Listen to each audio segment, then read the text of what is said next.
Welcome back to the Flyers Nitty Gritty podcast, getting gritty with it with your host Yariv Wallach and my special guest for the evening, returning guest and returning star player Ryan Marker. How you doing, buddy? Welcome back to the show. Thank you for having me. Always good to be here. Awesome. Yeah, excited to have you on. So for those that aren't aware, we did do an episode with Marker not too long back. Jamie and I. Marker is, I would say a pro hockey player in a lot of sense, but he's definitely runs in a lot of the same circles as some of the played with a lot of guys, a lot of connections. Also has a career himself where he's kind of traveling around, plays in the FPHL right now. A great player in his own right. I believe you're playing for the Watertown Wolves this season.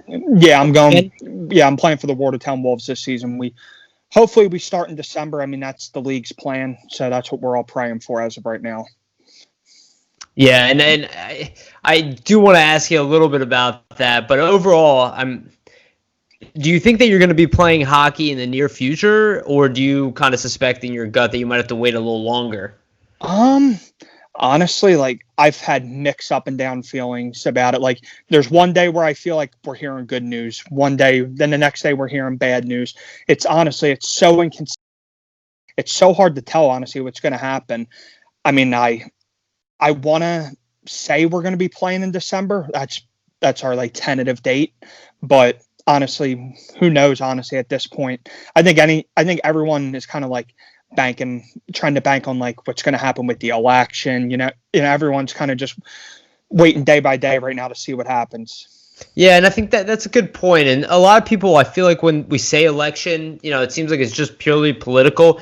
But there is legislative stuff that has to happen. Like certain mindsets have to be a little bit more open to take risks or not. And that's why a lot of this stuff kind of hangs in the balance. There's all these little kind of trickle effects, right, from one league to the next. What have you been doing in the kind of your off season? It's been a weird off season. Not that different from what the Flyers had to deal with, right? Kind of sitting around waiting. What have you been doing to kind of stay fresh and stay in game shape under the current conditions? So obviously, in the beginning of the whole quarantine, it was so hard to get ice. It was nearly impossible. NHL guys couldn't even get ice at that point. So, and obviously with gyms not being open, I honestly was doing something that I never did before. I was going on YouTube and searching at-home workouts and stuff like that. And honestly, it honestly really helped me.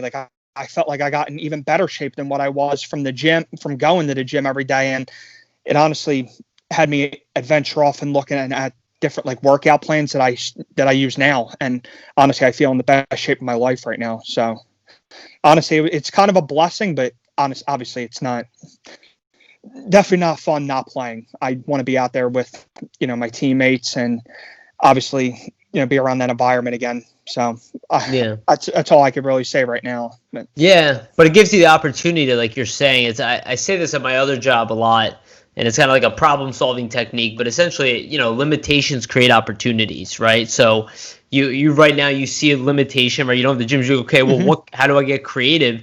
And I'm sure what you've learned now, you'll end up you'll go back to the gym, right? But you'll probably take what you learned back to the gym as well. Oh, yeah, that's what I do now. Obviously, our gyms here, we're allowed, they say 25% capacity, but when you're in there, it looks like they don't even care. There's so many people at these gyms. But yeah, overall, it's definitely helped me a lot. I've been using a lot of the new exercises I've learned in the gym, and I feel it's definitely been helping me a lot. And honestly, as weird as it sounds, it's been good having a little bit of a break because it's helping you recover too. Absolutely. That makes a ton of sense. I was actually going to ask, is the stuff that you're doing now, is it maybe a little, or I guess the stuff that you did while you had the limitations, because you probably didn't have a lot of free weights, right? So you have to kind of limit yourself into what you're doing. So you're doing a lot, maybe more body, more body exercise for flexibility, mobility, right? Balance. And you're like, oh, this actually paid off on the ice. Oh, for sure. Yeah.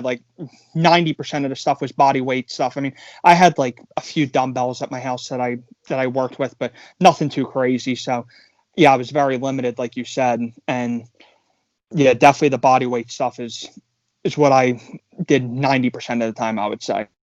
And obviously going out for runs and stuff like that. And that's pretty much it. Yeah. It shows how important it is and, how much luck is kind of in making the NHL or these higher leagues is like, what could have happened if you had like a high-end trainer as a young kid? You know, I'm sure you've thought about that in your head before. Oh yeah, like no, that's what a lot of people have said to me. Like a lot of because I skate with a lot of NHL guys. I skate with like Johnny Gadra in the summer. I skate with Anthony D'Angelo, who recently just signed a new contract with the Rangers. I skate with the Robinson brothers, Eric Robinson and Buddy Robinson. Eric plays for Columbus. Buddy plays for Calgary, and they all say the same thing. Like if I had the work ethic that I have now, like I'm probably about 3 years too late on where I could have been, where I could have made it farther, which, you know, stuff happens for a reason. You know, I mean, I'm fine with where I'm at. At least I'm still being able to play the game. That's all that matters. Hell yeah. Well, I mean, I don't take this the wrong way, but I mean, it kind of sounds like you're a perfect candidate to be a coach, kind of, right? Because like you're one of those people who kind of learned, you know, obviously you played and everything like that, but you learned from like kind of not your own mistakes, but maybe like your own shortcomings in a way where you're like, well, I had to learn to get creative in all these ways. If I could teach younger people that, you know, you give somebody who maybe has everything, has the trainer and all that stuff too, and all the luxuries plus what you can give, you know, maybe you can give that way. Oh, for sure. I mean, now that I'm older, I learned like how important the age of 16 to 20 were in my hockey career. And that's honestly the stuff when I was younger that I took for granted. Like I didn't worry about training. I just ate whatever I wanted. I didn't care about training. I thought, you know, it was just all about scoring goals. And honestly, that's the least important thing. Like you gotta make sure your overall game's good before any team looks at you.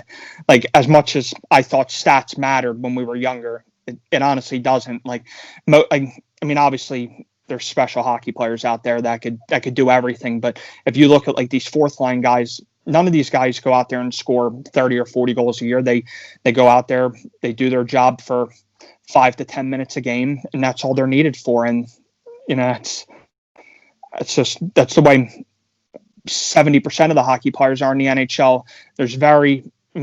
Being a part of that other 30% is, it's rare, you know, I mean, of guys that could do everything. Yeah. Yeah, totally true, man. And yeah, but it's awesome because you keep pushing through, right? And at least you still have a way to keep going. And I think what's awesome is like you're still in the 1% of hockey players. And I don't think that really lands on a lot of people, but I'm sure that you were probably the best player everywhere you went. Maybe there was one guy who was better than you, but that's like the whole journey. And then eventually you get to the top and you're like, oh my God, there's like another gear. You know, I can only imagine. Oh yeah, like my whole life I was always known as a kid who had talent, but I didn't work hard. That was my biggest downfall, and that's something I learned like in my early 20s. I feel you. And it was honestly it was just a little too late. That's all. I mean, but like you said, that's experiences and stuff that I could take into coaching when I'm done playing, that I could help kids that don't realize how important some stuff is. I could help them, you know, lean them in the right direction. Like coaches tried to for me, but I was too big-headed back then and I never listened. And that's the biggest problem as a kid. Well, that's where you gotta get creative. You're like, well, what would it have taken to get me to listen back in the day? That's how I think of stuff. Because I had, and that's why I say coaching, because that doesn't limit by your age. And unfortunately, being an athlete, it's just like a reality. You know what I mean? You can't fight age. You know, when you start hitting 30, 35, and then all of a sudden 40, you're like, okay, you know, what am I going to do? But it doesn't mean you have to stop making a large impact on the game, right? In fact, that impact can actually grow. Ask John Cooper, who was like a lawyer, you know, before coaching in the NHL.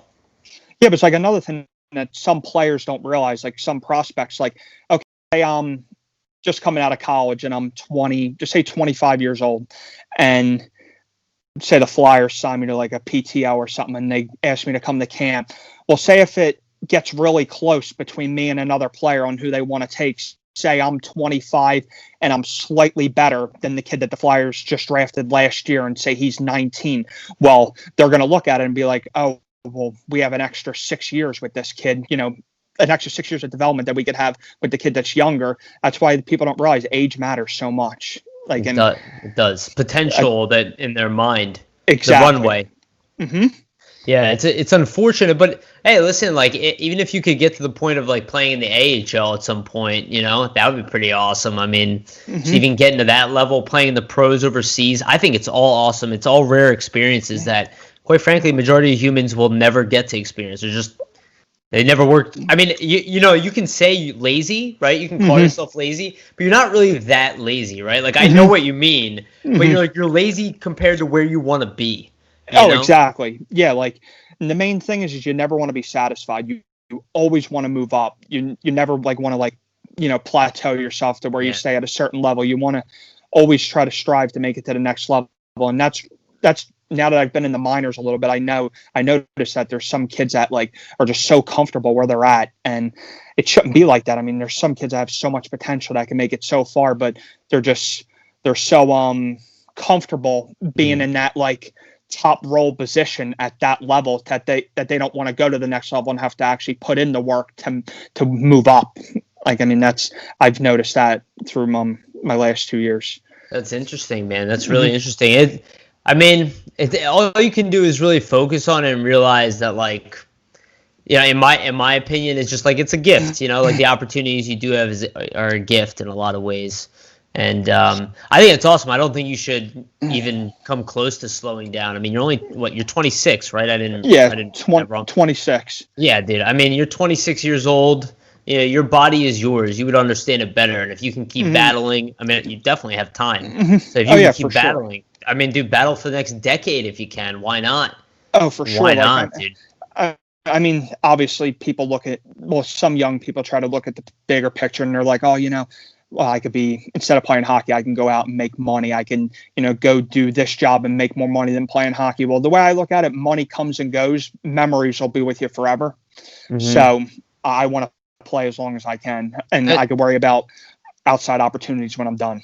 Absolutely. And honestly, I mean, this is a little off topic, but just from a business mindset, I mean, the way my brain works is that life is cumulative. So it's actually, I don't see it as a waste of time in any sense. I mean, like I said, you're doing something incredibly difficult. All you have to do is be able to sell that essentially afterwards.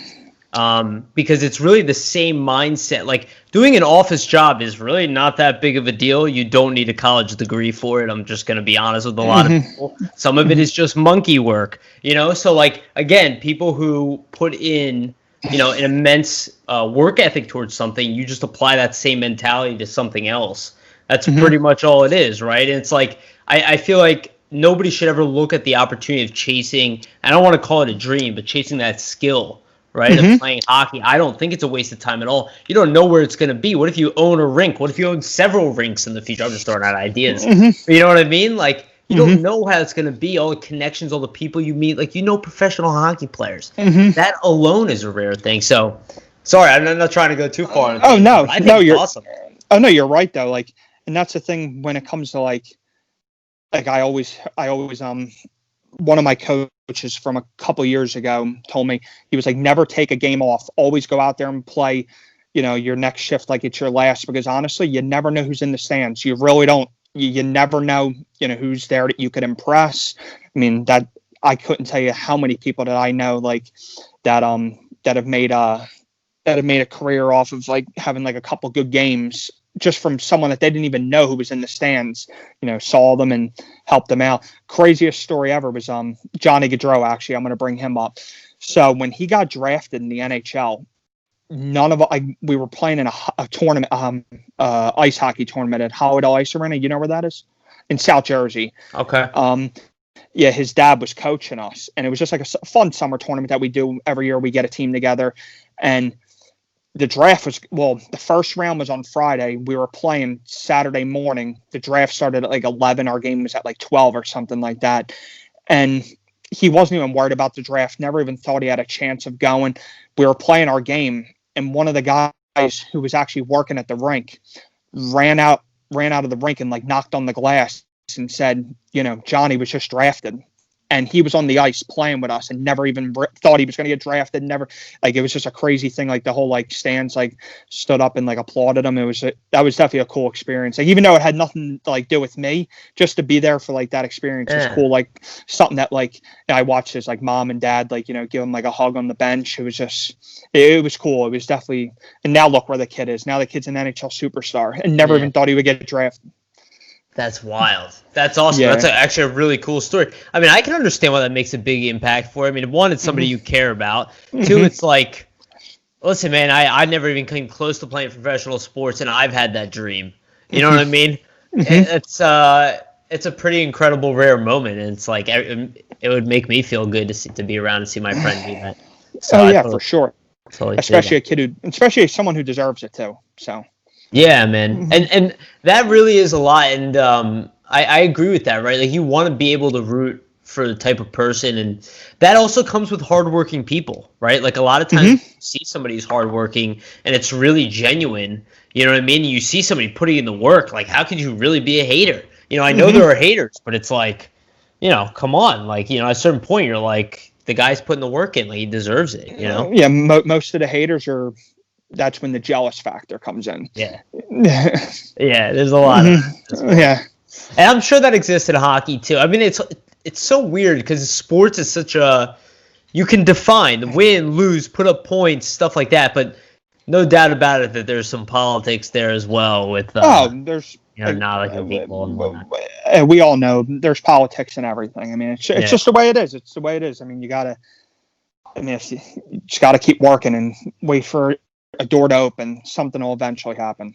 I love that positive attitude. So let's move on here. Before we go into positive stuff, I do want to talk about one thing. I want to talk about the OHL's recent announcement of this upcoming season, which begins in February. So this is definitely early, but they've announced that they don't plan on having body checking in the league this year. I'm gonna wait. I'm gonna let you react to this first, and then I'll fill in the rest there. Well, what do you think, Ryan? Oh my God, I've written so much on Facebook about this the last couple of days. It's where do I begin? I hate to say it in this way.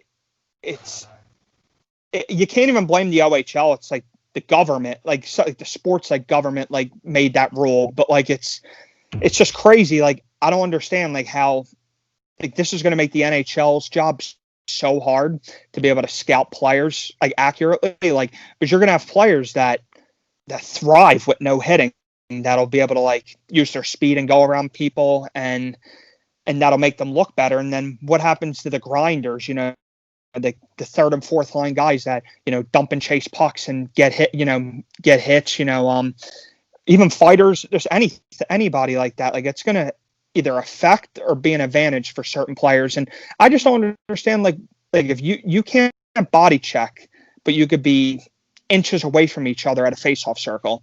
Well, what are you going to do in front of the net when there's a puck battle? Like I just don't understand how you're going to avoid all of this. Like, no, I didn't mean to cut you off there. I was just wanted to add, what do you do to play defense at yeah, all? Like, what do you just stick check? I mean, this isn't. I mean, I love roller hockey, but this isn't roller hockey. You know what I mean? Yeah. Like, it's there you get. Well, no, I'm sorry. Continue. Again, like, even in roller hockey, like we you still have to use the body. Like, yeah, you might not, you know, like throw like open ice hits, but like you still have to, like, you know, you still shield the puck with your body. You know, you still, you know, push people. Like, I just don't understand how I just don't get what the logic is of no contact. Like, I almost feel like if there's no contact, you might as well not even play.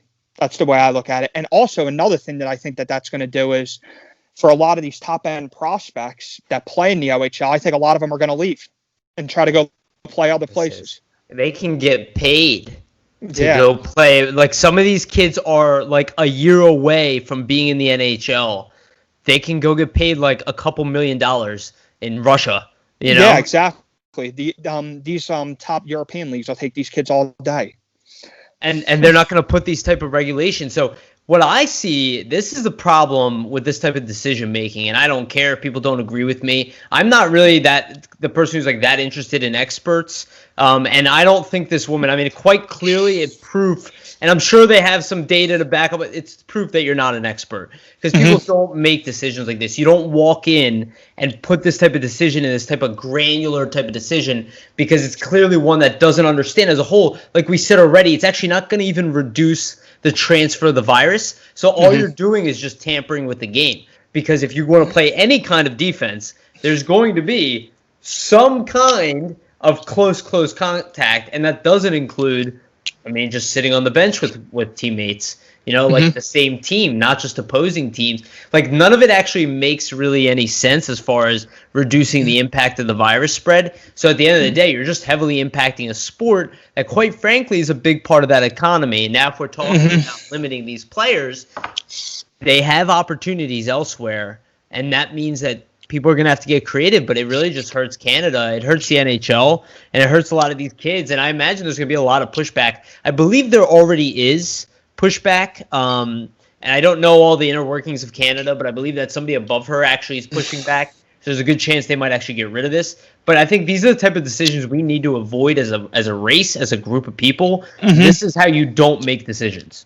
This is not when everybody's scratching their heads. It's a problem. For sure. So what's going to happen when there's two like rivalry teams playing and like the game gets a little scrappy and fights happen? Like what is there going to be? A bunch of fines where the guy's going to get kicked out of the game? Like it's almost like we're playing pee-wee hockey at that point. Like Bantam hockey at that point. Youth hockey. Absolutely. Are they going to spit on the ice and then get 5-minute majors? Because now you're honestly talking about putting together a sport that's a mutant version of itself, right? And then you're talking about punishing all these kids for overcoming something that, quite frankly, everybody needs to overcome. You're just punishing them. It really just feels like at a certain point you're punishing people. And I don't know, this is a little bit conspiracy part of myself, but something like this, it seems like it's actually more of a political move to remove headshots from the league more than it is to reduce this virus. And it seems like a little bit of an opportunity to kind of nerf the sport kind of long term and see if they can enact. I agree. I agree 100%. That's what it seemed like to me, because I'm like, it doesn't logically. I don't see how it really reduces the spread of the virus. So that's a problem where I'm like, okay, it's not very effective rule. So it should be interesting. I mean, I'm just being speculative and obviously super annoyed by it, but. I mean, as a hockey player yourself, to you, what would go through your head if they just told you, you got to completely change the way you play? It would, especially being like a top-end prospect like that, a kid that, as a player that, I mean, if you're an OHL player, your goal is to get drafted in the NHL. Like, that's the goal. I mean, you're taking a lot away from these kids, and it's unfair. It's limiting these kids a lot, and a lot of these kids made sacrifices to go to the OHL when a lot of them could have went another route, as in college and stuff like that. And the OHL is pretty much like the fast track to obviously get to the NHL. I mean, doing this would just limit these kids so much, and honestly, it's not fair. You know, it'd be interesting though if I was the WHL or the Quebec Major Junior Hockey League. I'd be seeing this. They're playing, right now? I think they're playing. Exactly. I'd be like, opportunity. Because all these high-end prospects, like, maybe they're going to come. Oh, I'm sure they have some kind of agreement where they can't do that. So they probably have to go overseas. But again, maybe kids inbound or kids over from Europe, maybe that were considering playing the OHL, are not going to go to the other leagues, right? Like, I don't know what kind of damage you can do to that league in 1 year. And it's not like it's a league that just makes a ton of money, right? And like the NHL or, it's closer to probably like the AHL than anything, right? It's like semi-successful programs everywhere. Canada is obviously pretty successful. Oh, for sure. I agree with that. Yeah. Well, all right, let's talk about some good stuff. All right, let's put that behind us. Let's talk about Flyers. Because obviously you're wearing the hat. You're obviously a Flyers fan, Ryan. We obviously got a lot to say about it. We've had an interesting offseason so far, right? You know what? I'm going to ask you this quick question. Generally, how do you feel about the offseason so far? The Flyers. As the Flyers, yeah. I honestly like it. Like I'm always they're honestly pretty good with drafting the Flyers, but I like some of these picks that they got. Like I said, the kid who went in the first round, Forrester. I like the kid who they signed. What's his name? Wyndham, you said? Wisdom. Zade Wisdom. Yep. That kid's going to be a fan favorite in Philly. I could already say it already. Yeah, I see it too. Go ahead. I'm sorry. I think that kid's going to be a really, really good player eventually. I think he's going to kind of bring like that Wayne Simmons feel to the game. You know what I mean? Like just the way he plays, he's a hard-nosed player, and I think he could put pucks in the net too.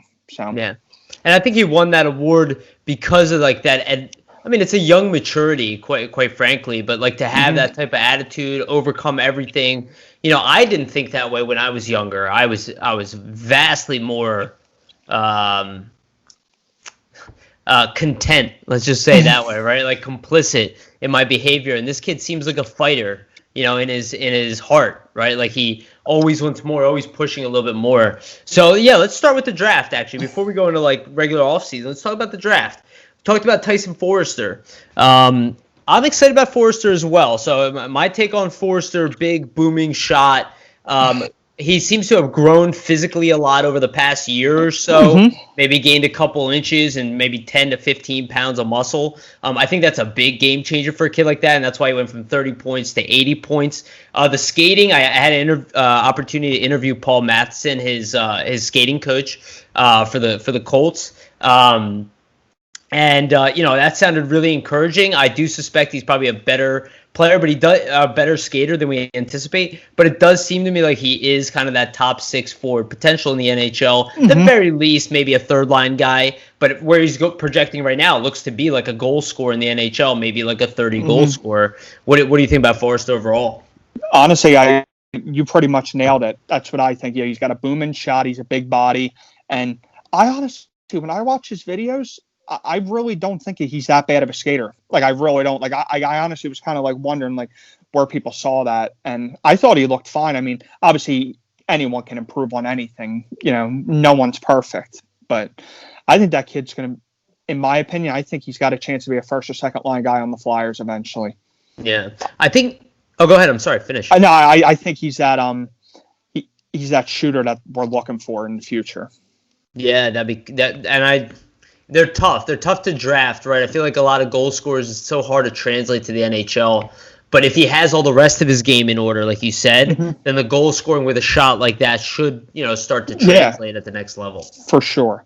Yeah. And I do wonder, it's an interesting point you said about the skating thing, because we heard about a few guys so far. I mean, Wisdom has had some knocks on his skating as well, for sure. But we also had, like, you know, Oscar Lindblom is a guy who was a first-round pick. Dropped all the way to the 5th round for the Flyers skating issues. TK was known to have, you know, some skating issues around the draft. I personally never saw it once. No, I don't see that. I saw Bob McKenzie say it. So, you know, I don't know. I didn't see it either. But you do hear these cases, and it's interesting because, like, you know, is it that maybe this player just gets so scrutinized being a first round pick type of player these days? There's so much footage and all this stuff. You think that's what it is, kind of nitpicking their game a little bit more? I feel like that's what you have to do with them type of players. You have to like nitpick the littlest stuff to separate like the guys who are going first overall, second overall, through like the teens, you know, into like the 20s and 30s. Like, you know, you have to like separate them in different like grades, which it could be the smallest things, but like, and that's the way you have to separate these guys, because all them guys are good. Any one of them guys could play. And like you said earlier, stats are deceiving a lot of times, right? And just because you see a guy putting up big points in juniors doesn't mean it's going to translate to the NHL, depending on his actual game, right? Like look at a guy like for instance, like Ryan Reeves. Like, he put up good points in juniors. Like, you wouldn't think that if you look at him the way he plays in the NHL. He just, you know, he plays a different style of game in the NHL, and obviously it's effective. No one wants to go near that guy. So, he makes a couple $1 million a year for doing the job that he does, and he's effective doing it. So, you don't have to score goals. Yeah, man, and that one's a tough role too. And I was talking to Curtis Gabriel about that on the podcast here. Who just congratulations to Curtis Gabriel, just signed a 1-year deal with the San Jose Sharks, so kudos to him. But we were actually talking about Reeves in particular, and what I think it was Bruce Boudreau, if I remember correctly.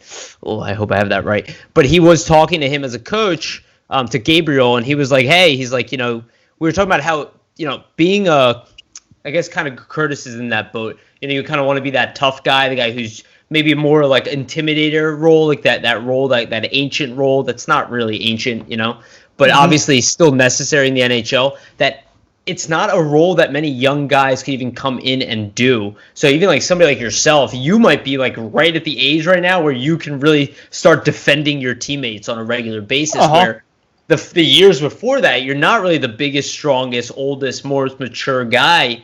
You kind of have to grow into certain roles, which, just why some players develop later. Wouldn't you agree with that? Oh, for sure, I do. I mean, not everyone could be like Tom Wilson, for instance. Yeah. Like coming up at like 20 years old and beating like up the toughest guys in the league. And like, it's not easy having that role at a young age. He matured quicker than most. So, and plus, obviously, that role has been he's good everywhere now, though. He actually really improved this past year. Tom Wilson. That's a great point. He's an excellent physical player, and I think probably the epitome of what you want as. I'm not calling him an agitator. I actually see him as a power forward. Yeah, he's kind of like Eric Lindros-esque in some ways. Nowhere near as talented, but at least that physicality is there. The anger, the passion. Yeah. He's that type of guy that, as a fan, you hate when he plays against your team, but you would love to have him on your team. Absolutely. So, speaking of other Flyers, and he doesn't get mentioned at all lately, but that's a role that I was hoping Sam Morin could do for the Flyers on D, is be just a real, excuse my language, bastard to play against. Like, go ahead. I'm sorry. I feel bad for that kid, what he's had to go through. It's so unfortunate, but you could tell that he loves the game and he's trying everything he can, to overcome all these injuries. Like, I got to skate with him a few times, and he's such a great kid, and I obviously hope nothing for the best for him. Yeah, man, and I've heard that about him. You see that energy from him. He actually, if you think about his personality, it would be a great type of guy who would support the team, who would get nasty, but also extremely lovable at the same time behind the scenes. Like, he's totally that guy. The personality is there, the physical size. He's kind of a freak build. So, I've talked, again, I'm no specialist, talked to some doctors about this, and at his age, I talked to one doctor about it. At this age, he said it's definitely not time to give up. They're like, he has the ability with all the modern medicine. At his age, he still has a chance to make the NHL and have that role. But it is unfortunate. The way I look at it is he was drafted in 2013. I'm pretty sure. Yep. He was drafted in 2013, so that's 7 years ago almost. Yep. If the Flyers still have him and still have their trust in him, then they obviously see something that could happen. Yeah. That he could be in the future. So yeah, there's a reason why they're hanging on to him. Yeah, I agree, man. They didn't give him a 3-year deal for nothing, right? Like, they knew it was going to take time, and I think they want to invest in him still. Because, like we said, the payoff is a guy who's pretty rare, and there's not a lot of risk there, really, for the Flyers to build him. Oh, for sure. All right, so let's talk about another recently injured guy. So let's talk about Nolan Patrick for a second. So Nolan Patrick just signs a 1-year deal. It's essentially an ELC extension. He doesn't really make any more money. He actually makes a little bit less if you include inflation into all this. But Nolan Patrick looks to be working his way back. He's been playing a bunch of scrimmages with Ryan White over in Canada. Sanheim was in the last game. There's a bunch of prospects. Harold Luck's in those games. Again, lighter games, but he is doing it regularly and all the time. Fletcher seems really excited about him. Personally, I think if he wasn't playing or didn't have a high chance of playing next year, even in the beginning of the year, there would have been a guy signed. Maybe that still happens, but I think a guy would have been signed to play in the NHL. I think the fact that hasn't happened is very encouraging. What do you think about Nolan Patrick signing his deal? What do you think about next season? I have high hopes for him next year. I think he's going to be playing. I think he looks great in these scrimmages. I mean, like you said, they're lighter scrimmages, like nothing too serious, but it's the start of something that, could be if he keeps it up, and obviously, what am I trying to say? If he stays consistent with everything and continues to get better, I mean, he could be a huge part of this team. Like, I think he's a great player, and he could do a lot of big things. Being in the top 6 on our team. Like, obviously, we drafted him number 2 overall. So, I mean, he's definitely got a lot of potential. And that 1-year deal seems to me like, and again, this is maybe the most common consensus, that it's like, hey, I deserve a lot of money. I'm a super talented player. I want to bet on myself. Because, again, they gave Sam Morin a 3-year deal. It was only at $700K, but they could have locked up, they would have locked up Patrick for at least 2 years to even deal with the head injury if it was at $1 million, less than $1 million a year. It's not a huge issue for the Flyers. The risk is totally worth it. They can bury him in the minors, they can put him on LTIR, and the Comcast has a ton of money. Do you think that Patrick is definitely betting on himself this year and having a big year? Oh, I do. I feel like, he's pretty much like, oh, I'll take that money, and it might not be, what I want, but it could lead up to something better, like a better contract next year if he shows what he has.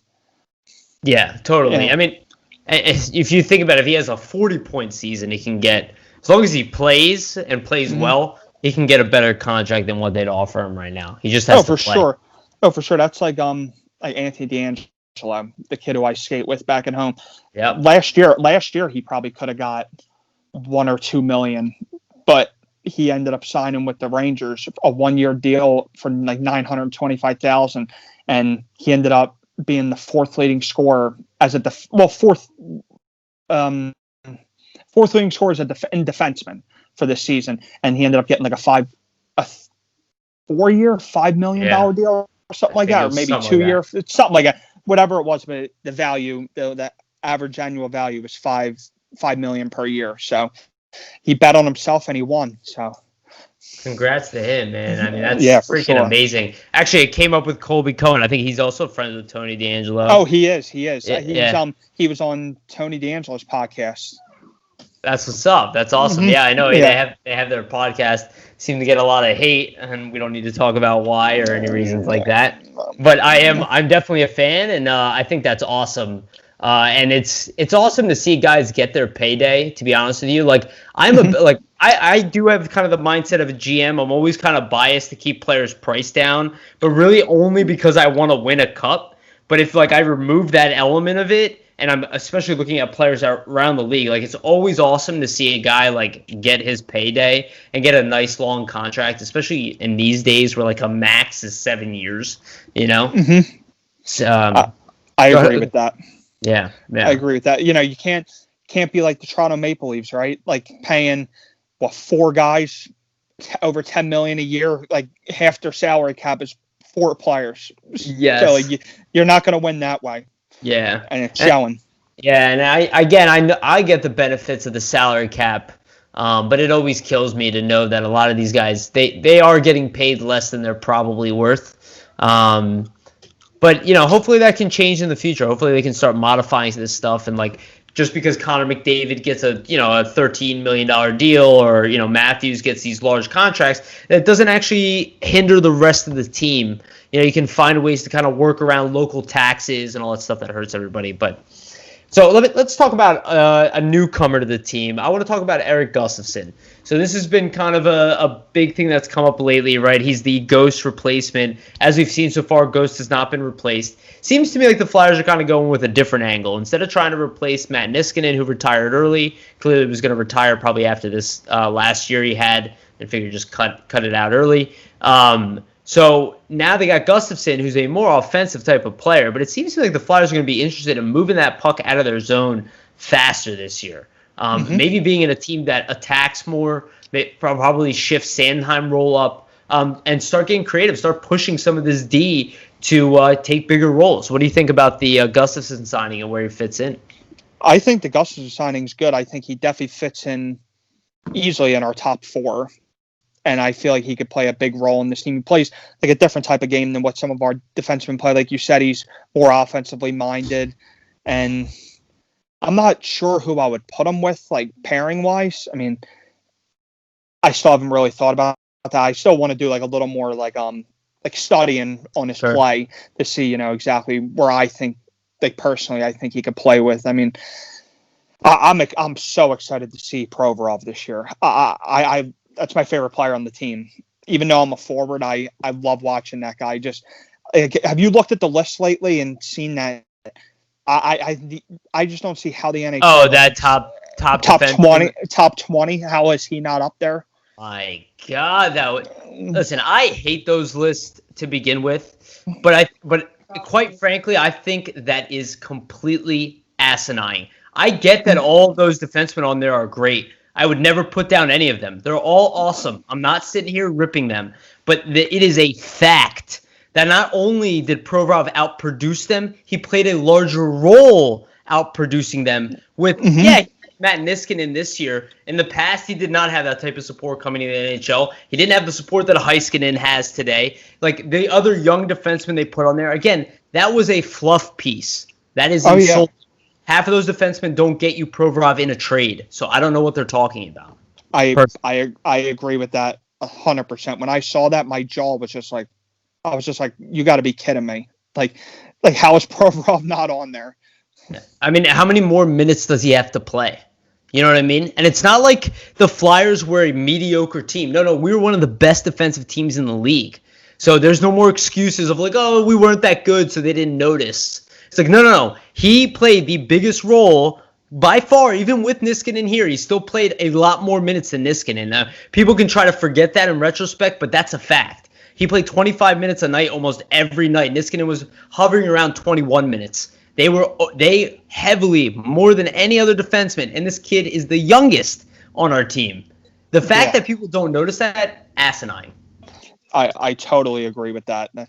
Yes. But, it happens so often. Like, even a guy like Aaron Ekblad was left off the list. And again, I'd rather have Provorov than Ekblad, but Ekblad's a guy that people turned on him so quickly, and these guys are so young that most defensemen don't really hit their peak till they're like 24 years old. And these guys are either entering that age or haven't entered yet. Like, even a Colton Parayko, he wasn't that good until he hit about 24, 25. Now he's excellent, right? And he's like a top pairing guy. But it took him a while to get there. It takes these kids a while. Like, somebody your age right now at 26 years old, I would say that is like prime NHL defenseman age, right? It's like that's when you're really hitting kind of your stride is 26, 27 years old. And you see that everywhere. Oh, absolutely. Like, I know me just as a player, like from the age of 23 to now, like just the strength differences, like, the maturity, just everything changes around that age. I would say 25, 26. That's what I would say. Do you think it's a commitment to defense? Because we were kind of talking about this, like an overall. And by defense, I think defense is an overall play. Like, good offense can be defense as long as you're not making mistakes, right? You're not taking offensive penalties. You're not giving the puck away in bad situations. Like, these are defense in a lot of ways. Do you think that kicks in with the maturity change? Oh, 100%. I definitely think so. And my guess is that, does it have to do with kind of how you see your team? Like by doing all the little things, you do benefit those around you. It's hard to see that as a kid, for me especially, even just growing up in regular situations. But me dumping the puck early, that actually helps my teammates. Like I don't think about it because I want the puck and I want to score when I'm 21. But when you're 25, you're like, no, I need my next line to get out there fresh, so the guy behind me can go in and chase the puck, in the best position possible. Do you think that's the mindset? Oh, for sure. Because when you're younger, you don't worry about the little things. You don't worry about, maybe I should dump the puck and get off the ice so I don't get stuck out there in my own zone for like an extra 2 to 2.5 minutes and possibly cost my team a goal. Or, when you're tired and fatigued, you take stupid penalties. Like, there's just so many things that you learn over time that, like, you got to realize, like, or even say like little things, like say you're out there when there's an empty net or something like that. Like, I know as a kid, like when I was out there when in an empty net, like my goal wasn't always to like stop the other team from scoring. I just wanted to get the puck and score on the score on the empty net for the goal. But realistically, you just want to get the puck out of your zone. That's all that matters. It's not even about putting that other goal on the board. Yeah, and that's I feel like that's what happens with a lot of these players who infuriate the fan base. Like Chris Van de Velde is a guy who got a lot of hate here. And even a guy like Amac, and I think Amac, McDonald didn't have a ton of skill. But, say what you want. He didn't have the skill game to keep up with it, but that's a guy who probably will be a coach later in life. Like, it's the ability to literally do the same thing every time under pressure, to know, the coach knows, like, that guy is going to sacrifice his body in the moment. He's going to know I need to make that simple play rather than that little bit extra. It's like the selflessness that kind of really helps a coach out. Would you agree? Oh, yeah, 100%. Definitely. Yeah, nice. Yeah.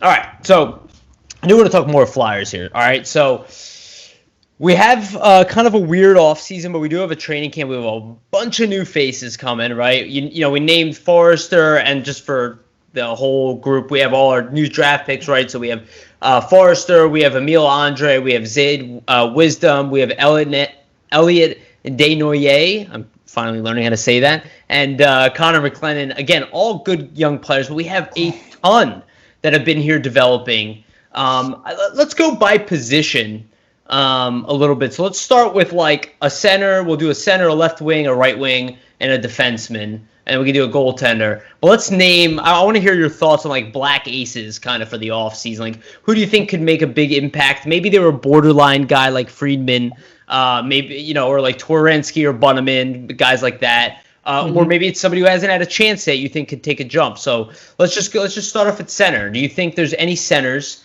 right now in the organization that could maybe jump in, fill in that third line spot, or maybe just compete for a spot in general?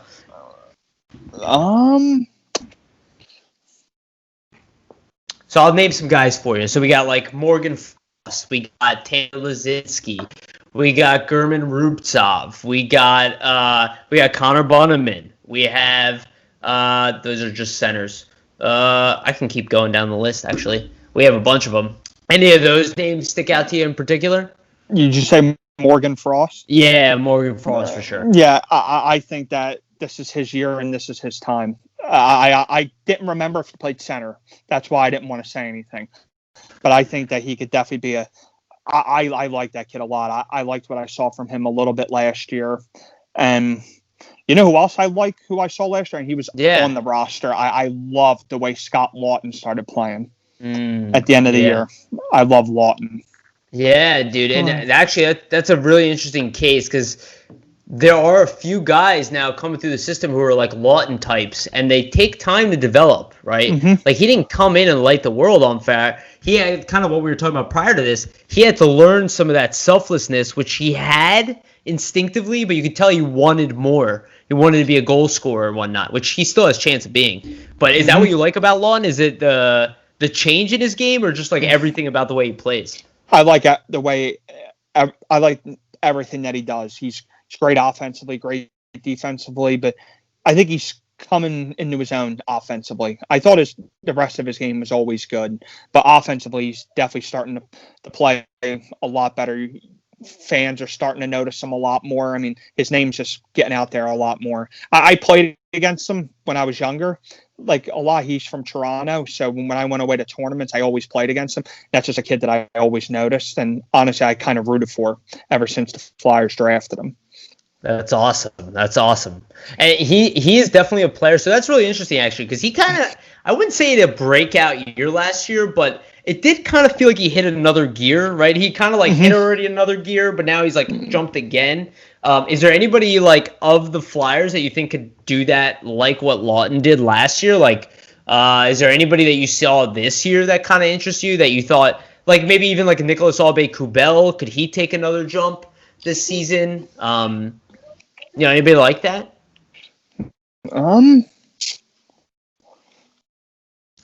So like, let me think of somebody else. So like, who else could be a guy? Well, obviously we talked about Patrick, so everybody wants him to make a jump. But we brought in that new guy. We have two new guys essentially coming. Well, three new guys actually. So there's Tanner Lazinski, there's Wade Allison, and there's Linus Sandin. So like we have three guys right now who are going to be coming in and competing. They're all about 23 years old, I believe. Do you know much about them? Have you heard anything about them or seen them play at all? I've watched Linus Sandin play. Oh, okay. Yeah, what do you think about Sandin? I love the way he plays, and I don't know too much about the other two. Like, obviously I know of them, but I haven't watched too much video. But so it's hard to compare Sandin to them other guys. But I love the way Sandin plays, and I think he could fit into our system well. Yeah, and he's already been playing against men, and he put up good points. I believe he's been doing well, and they're actually playing, which is very interesting. He's not actually just sitting at home waiting to train. Is there anybody on D that maybe sticks out to you? So we have a few guys, I don't know if you got to see Igor Zamula play at all, but he's a guy that obviously was with the team in the playoffs, didn't get to play, had a huge role for Russia, probably will play a large role for the AHL Phantoms if we actually get to play for the Phantoms this year. But what do you think about a guy like Zamula or maybe a guy like Mark Friedman? Do you think that they have a chance to kind of make the team this year? Yeah, I could see them maybe in a fifth or sixth defenseman spot. And honestly, our defense is really strong. So it's our D. I like our D. I love our defensive core. Yeah, it'd be interesting. It's actually I kind of want to bring this up because I doubt anybody's talking about this, but it is something I've been mulling around in my head that Robert Hague could have an improvement, a jump. This is a guy who was a first-round pick, slated at one point, got taken in the second round in the end by the Flyers. He was kind of the insurance for Morin. He's had a pretty good early career for a bottom-end role, but maybe he can make a little bit of a jump. Maybe he has another gear to go. What do you think about Robert Hague? He's a guy who's very physical, but he's got that Swedish game, so it's kind of refined, and he's a pretty decent skater. He's not fast, but he's balanced. He doesn't fall. He doesn't get pushed off the puck a lot. What do you think about Robert Hague moving forward? I think he's going to be great for us. Honestly, you nailed it exactly the way I would. He's not the fastest guy, but he's a great skater. He doesn't ever get knocked over. He's physical, and he plays that type of defensive role that I feel that our team needs. And obviously with having our new pickup, Gustafsson. I think them two could maybe match up perfectly together. That's very interesting, right? Because it's a Swedish thing as well. Not that I think that necessarily matters, but there is an opportunity there that they're actually not that far in age either. Robert Hague's not really a kid anymore. So it's just interesting to think about. I was even watching, just on Instagram, just following Lindblom, and he's in a video with with Folin, Christian Folin, who used to play here, and Oscar Lindblom, and it's important to realize there's a cultural connection there. If they bond in any kind of way, comes in maybe a Swedish connection that could reflect on the ice too. And the Flyers have a lot of positions locked up, but they do have way too much depth to go through, and they're gonna have to experiment with a lot of guys. Sorry. For sure. Yeah, definitely. Yeah.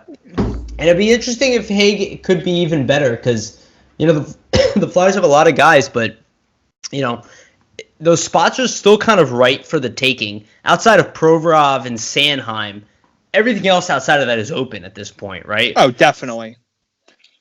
Is there anybody, how do you see Sanheim going into next year? Do you think he's ready to take Niskanen's role?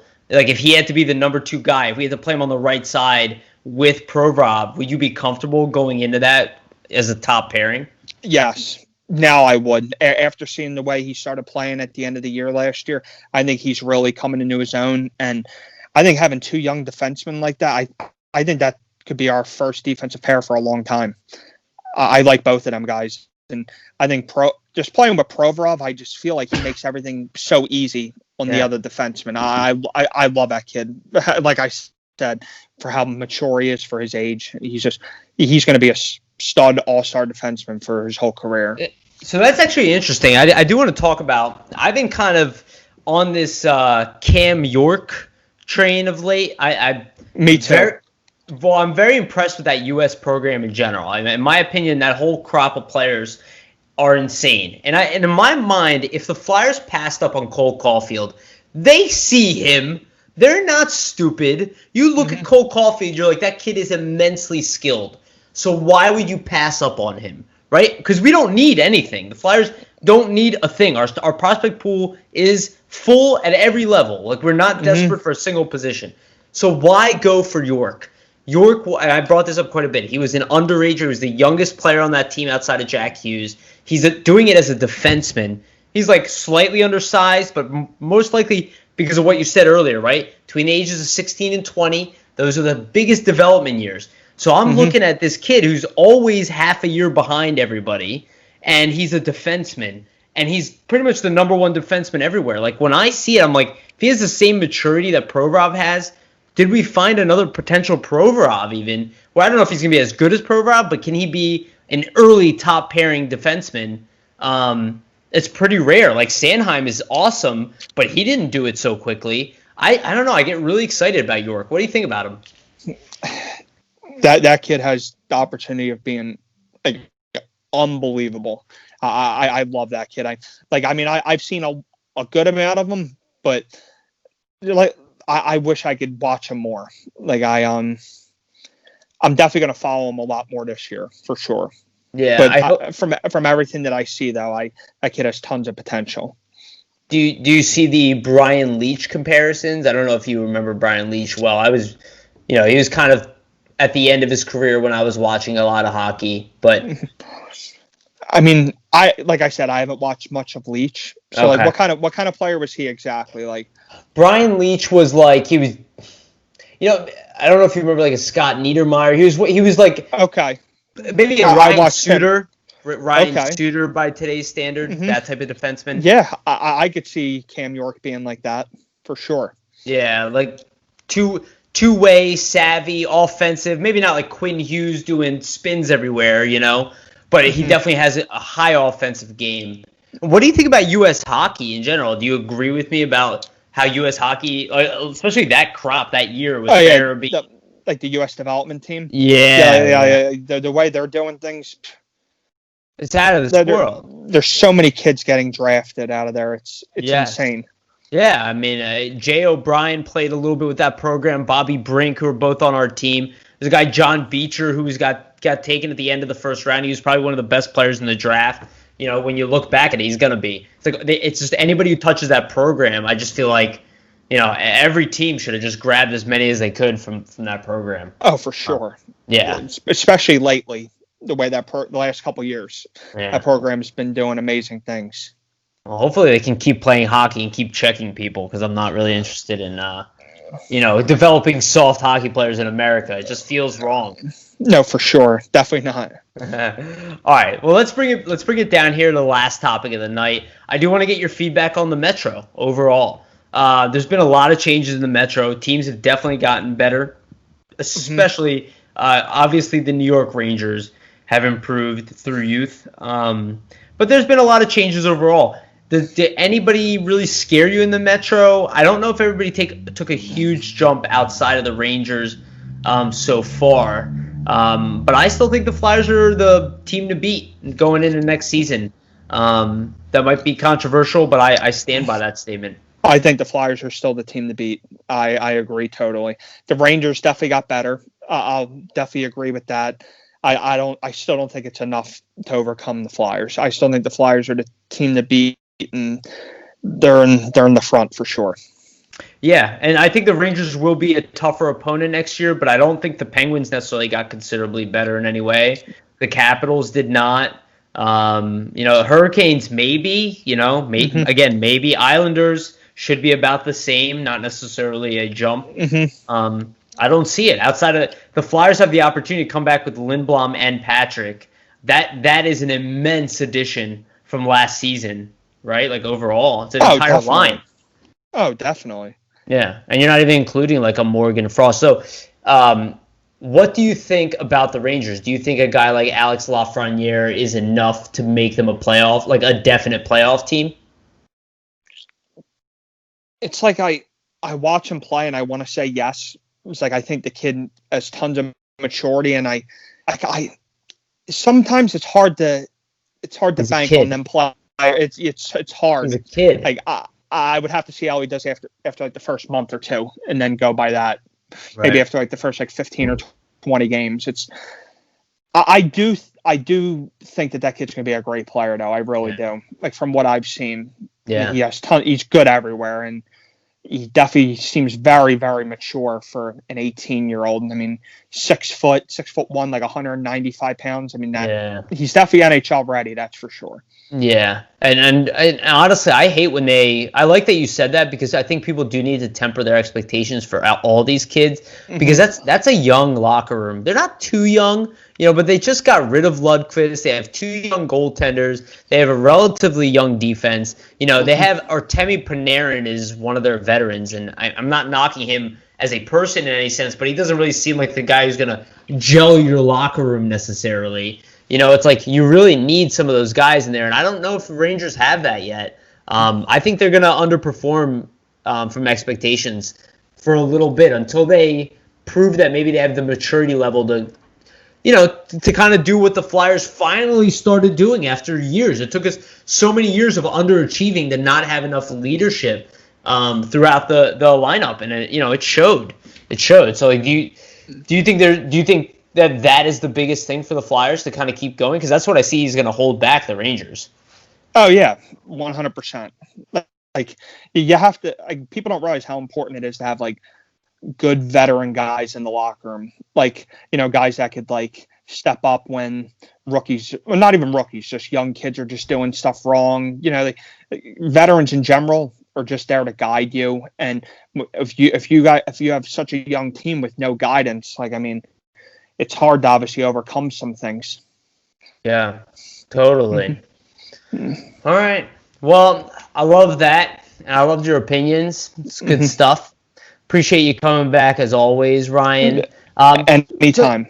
Yeah, absolutely. We'll definitely have you back on. So where can people follow you, I guess, in the off season, if they kind of want to see what you're doing, what you're up to, where you're playing, and like if you're going to get to play hockey soon? Honestly, anyone can follow me on my Facebook or obviously on Instagram. I honestly don't even know what my exact name is on there, but it shouldn't be that hard to find. But I'm always posting videos of me like doing different workouts on the rink, and obviously updates on stuff like on what's going on in my personal life plus hockey. So if anyone wants to follow me, you can follow me on Instagram. Is probably the best one. Awesome. Cool. Yeah, and I definitely check him out. And obviously you can see that Ryan works hard and he plays hockey. He plays at a high level, and good friends with one of my good friends, Anth Merrigan, who's been on here quite a bit. And, this is a real hockey community. I talk about it all the time. It's important to hear this come from people who actually are part of the grind. You see, while there's maybe a difference in lifestyle and experience from Ryan to Johnny Hockey, and obviously that comes with fame and money of being in the NHL. But that grind, that lifestyle lives from the lowest levels to the top. And I think it's always reflected in somebody like you coming on for sure. See somebody who's kind of, right there and kind of kissing that level. But, part of the struggle of, trying to get into the 1%. For sure. Yeah. And, well, appreciate you coming on, man. Appreciate your feedback, and thanks, and good luck. Good luck with playing this year, and hopefully, you get everything you need to play hockey. All right, thank you. Yeah, we're all praying. Like, hopefully things start changing for the better. Yeah, absolutely. Thanks again, man. Thanks. Have a good one.